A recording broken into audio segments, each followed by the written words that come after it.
Nipende kukukaribisha katika chaneli hii ya Moshiro Online TV, na kama ni mara yako ya kwanza pia kupata video zetu, ni kukumbushe kushuka chini ya video hii na kugusa yale maandishi mekundu ambayo yameweza kuandikwa subscribe pamoja na alama ya kengele, ili uweze kuwa moja kati ya wanafamilia ambao habari zetu za kispoti na kiburudani zitakuwa zikikufikia popote pale ulipo. Klabu ya Simba Sport Club imekamilisha usajili wa winga Luis Jose Miquissone kwa mkataba wa miaka 3 na atatambulishwa muda wowote kuanzia sasa.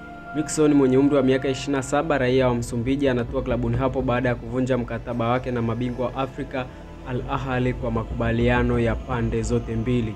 Ikumbukwe kwamba mchezaji Luis Jose Miquissone aliweza kuondoka ndani ya Simba Sport Club mwaka 2021, akaweza kutua kule nchini Misri kwa ajili ya kuitumikia timu ya Al Ahly, lakini mambo hayakumuendea kama alivyokuwa anatarajia. Hivyo basi ameamua kurudi katika timu yake ya zamani, timu ya Simba Sport Club. Usajili wa mchezaji huyu Luis Jose Miquissone ndani ya Simba Sport Club utaenda kuwa ni moja kati ya sajili bora zaidi katika dirisha hili la usajili kwa mwaka 2022-2023. Kwa hiyo timu ya Simba Sport Club imebakisha tu kuweza kumtangaza Luis Jose Miquissone kama mchezaji wake baada ya makubaliano ya pande zote mbili kuweza kukamilika, huku Miquissone akiwa tayari kuwasili Tanzania kwa ajili ya kuanza majukumu yake mapya na timu ya Simba Sport Club, ambapo sio timu ngeni kwake kwa sababu tayari alishapata nafasi ya kucheza katika timu hii ambapo kiwango chake kilionekana kwa ukubwa.